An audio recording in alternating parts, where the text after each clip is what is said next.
Good day, everybody. My name is Dr. Mim. I'm a junior doctor working in the UK. I thought I'd just make a quick video in response to the recent upload from Jacksepticeye titled Health, where he basically goes through some of the health issues and problems that he's been experiencing the past year. He mentions quite a few different things in the video, so I thought it might be a good idea just to kind of explain and go into a little bit more detail about some of the things that he talks about for those of you interested. Because at the end of the day, the guy does have literally millions of people that are concerned and worried about him right now. And a lot of times when you're worried about something, you can help to put your mind at ease just by learning about it a bit more. So I hope this helps some of you to get a better understanding of what he might be going through. Quick important disclaimer though, everything that's going to be said in this video is completely generalized and for educational purposes only. This is not any specific advice for Jacksepticeye or for anybody else for that matter. I don't have any extra information other than what he's provided in his video, so I'm just going to be going off of that. And if you do have any medical concerns of your own, please go see your own doctor. Many of you know I've had health issues for the last year. I've been dealing with asthma stuff ever since I went to VidCon UK, where I probably got COVID, but that was before all the lockdowns and COVID was a serious thing and before any tests were apparent. So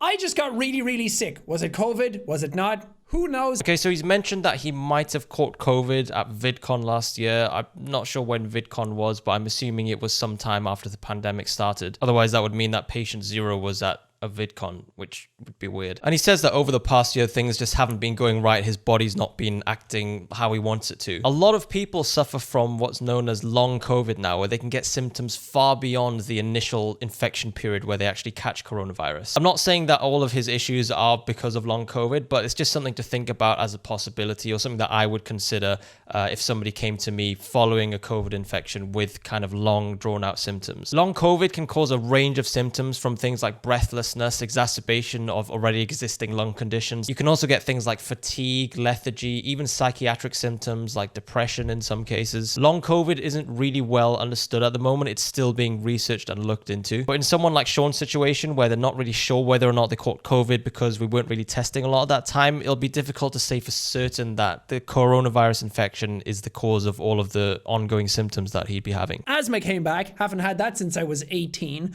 Been dealing with that for the last year. Back and forth to my doctor, taking inhalers, taking pills. Not really sure what's going on there, but it's still present and it got worse. Okay, this is interesting. There have been some anecdotal reports of people who have had asthma as a child having flare-ups following a coronavirus infection. So it's not completely unheard of for someone to have a resurfacing of their asthma symptoms following COVID infection. Then again, COVID can cause damage to the lungs directly, even if you don't have a pre-existing condition like asthma. So it would be up to us to perform a series of tests to determine whether or not the symptoms the patient is getting are because of asthma or because of the COVID itself. Woke up one morning, couldn't breathe. I had very, very shallow breath. Whenever I tried to take a breath in, it was like 40% of my lungs filled, and then the rest of it was like this kind of wheezy sound, like the kind of, except worse than that. Probably shouldn't be doing this anymore.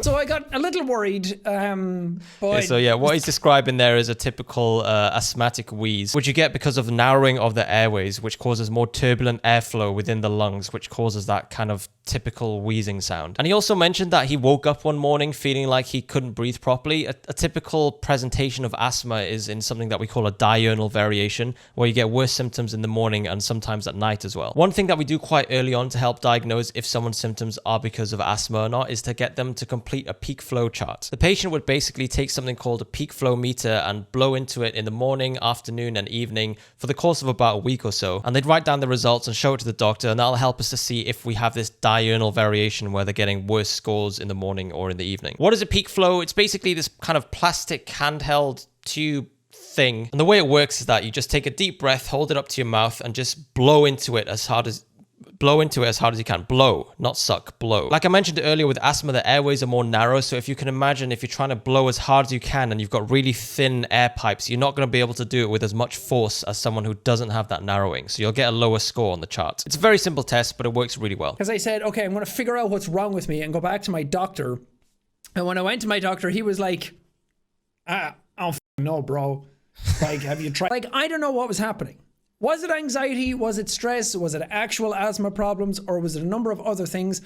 I don't know. So after seeing my doctor, he prescribed... It's interesting that you said that. Was it anxiety? Was it stress? Because a lot of times, especially when I was working in the A&E department a few years ago, you'd see patients come in with breathing problems or saying that they're feeling out of breath or that they can't take a full breath properly. And a lot of times it can actually be due to anxiety. And that's not to say that that's not a diagnosis and, you know, there's nothing actually wrong with them. Anxiety should be taken as seriously as any other medical condition. Another thing is that anxiety can exacerbate asthma. A lot of times if someone's having an asthma attack and they're struggling to breathe, it's important to keep an air of calm just so that they don't panic more and struggle with their breathing more, because that can make the symptoms a lot worse. So someone with these kind of symptoms, it could be a bit of both. It could be the asthma flaring up again by itself. It could be the anxiety triggering another flare up of the asthma. It's very rarely as simple as having bang, one diagnosis, two diagnoses. Usually it's a whole kind of mixture of different things coming together that then presents in the form of a patient that's coming to see you. And you have to really look into all of those different factors and not just focus on one or say that, okay, it's only going to be because of reason A and, you know, reason B cannot be the cause because I'm going to focus on this one. You can really lose track of things and you might end up going down a path of treating one thing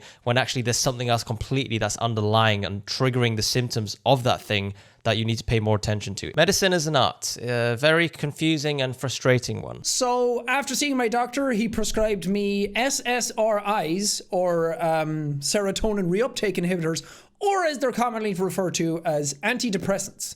Or for me, it was more anti-anxiety.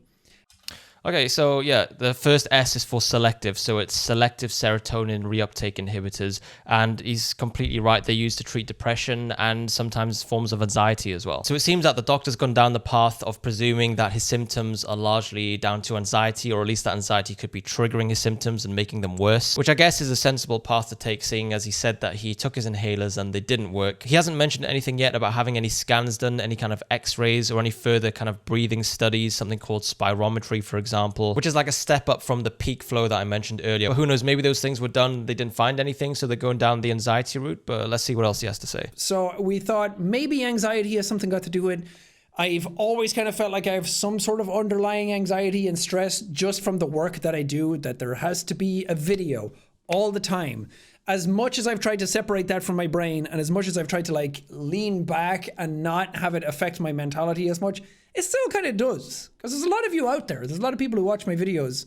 And when I don't upload, I have this like immense sense of guilt that I'm not contributing the way people expect me to.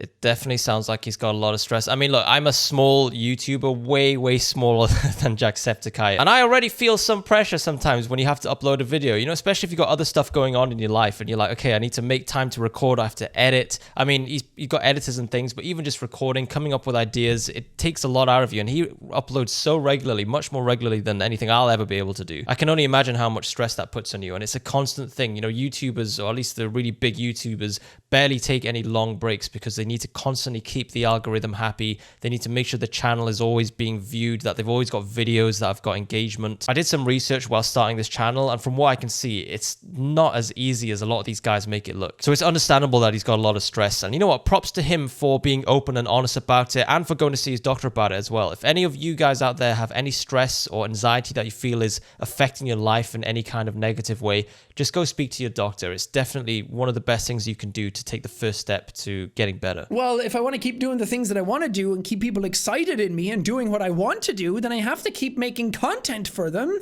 Daddy needs to make dinner for everybody, you know? So that kind of sense. I feel like a very select few people who are fans of Jacksepticeye just got extremely excited from that phrase. You know who you are. But anyway, taking some of those, I was taking them for about 10 days and had to get off them because, well, this is kind of a common side effect of taking them in the first week, is that your anxiety gets worse. My heart rate elevated. I was anxious all the time. I was playing Bloodborne and it like freaked me out at one point, because playing a boss in that, I started to get super anxious. That's never happened before.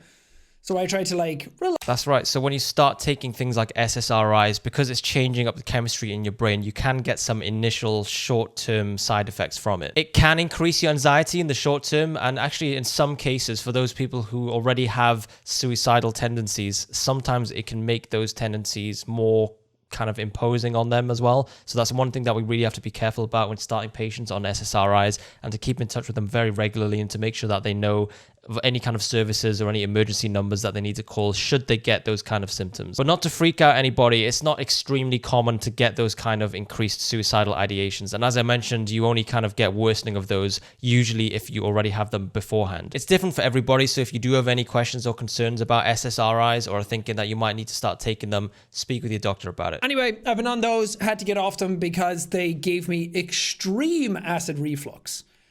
And I've suffered with acid reflux in the past. I was on pills for those because my doctor thought that the stomach acid might actually be affecting my asthma because it burns your throat and your airways during the night.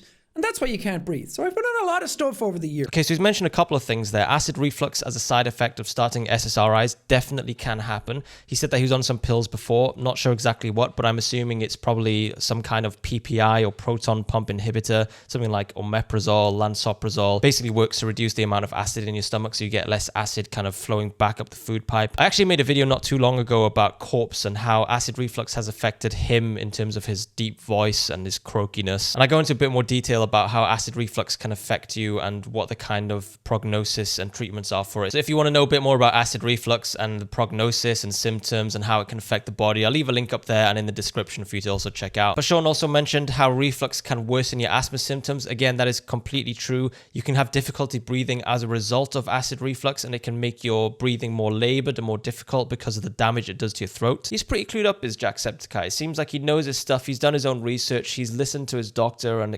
discussed things with him. He seems to have a good idea of what's going on with his body. But my acid reflux kicked in and got so much worse. And while I've had stomach issues in the past and had to go get a colonoscopy and then some of those things went away, those are all back. Look, it's been absolutely unbearable trying to figure out what's wrong with me. I have no idea what it is. Damn, sounds like he's had a lot going on. He had a colonoscopy in the past for some other bowel issues. I've no idea about that. I don't know what that is. If anybody has any videos or knows of a video where he kind of explains that and wants me to go into a bit of detail, leave a comment down below. I'll maybe check it out and make a follow-up video. But man, it sounds like he's been going through a lot. I'm not surprised he's got a lot of stress and anxiety at this point. I'm still taking my... You know what? Let's look at the medication I'm on for a second. Fun! Hey guys, Jacksepticeye after the fact here. I cut this part out because it deals a lot with medication, and I'm not a doctor, and I don't want to talk about stuff in detail. Oh, you should have just given me a call, Sean. We could have gone through it together, done it on a video. Oh man, what a missed opportunity. But no, fair enough. That's a smart thing to do. If you're not entirely or 100% sure of exactly what you're saying, it's best to just avoid it. That's why I'm very tentative with whatever I say with regards to medical related things on YouTube. But thankfully, I have got some kind of credit to what I'm saying, I guess, because I did study for like 7 years to be able to say anything with any authority. But even then, I'm always paranoid that I'm going to say something that's not completely accurate or something that can be misinterpreted. And someone's just going to be like, hey, you don't hold the peak flow like this. You hold it like this, okay? I know because I've got asthma, all right? Trust me. Now I feel good, not great. I'm not perfect. I don't feel normal. Sometimes it's still a little hard to breathe. Sometimes I still have a lot of stomach acid that's kind of fucking me up. Have to go back to my doctor to talk about it again. Love that for me. But it's just been a lot.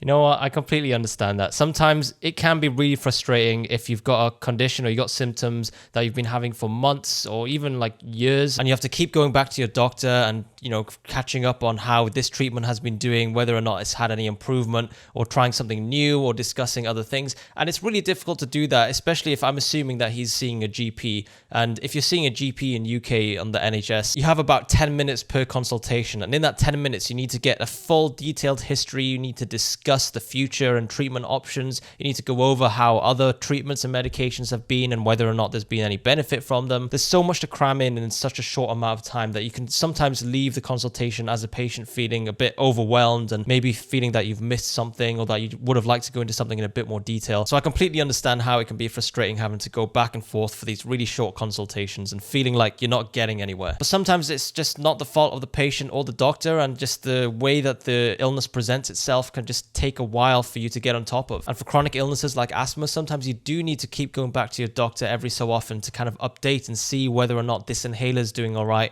whether or not you need to go up the ladder in terms of treatment, or whether you need further specialist investigation or not. I guess there's a reason why they're called patients. Sorry, that was terrible. Cut that, forget that. Moving on. So it's just been very taxing on my brain as well as my body. So I just haven't had the best sort of energy to commit to making content. And I feel like that's fine. I feel like my health, both mentally and physically, are my number one priority in life. Wise words, very wise words, 100% agree. You can have all the worries in the world, but if you're not physically and mentally healthy, you're not going to be able to tackle those things. So you have to focus on yourself. Sometimes you do need to take a step back, focus on recovery, focus on healing, and make sure you're back on track and where you're supposed to be mentally. Very important mentally as well as physically before going back to these other responsibilities that you have. Because if you don't take care of yourself, how are you going to effectively take care of these other things that you need to be worried and concerned about? I like that, bro. Couldn't have said it better myself. And I think on that positive note, we'll end things there. He kind of goes on in the video to describe some of his kind of thoughts and planning for his future content and things. So there's not much more medical information in the rest of the video. But I hope this video helped to maybe explain a few things and answer a few questions that some of you might have had after watching Jacksepticeye's video. And like I said earlier, sometimes just learning about stuff can help to alleviate any worry or any concerns that you might have about somebody. So I hope this has helped to do that in some way. Hope you're all staying safe and healthy and getting vaccinated. I love you lots. I'll catch you guys in the next video. Peace.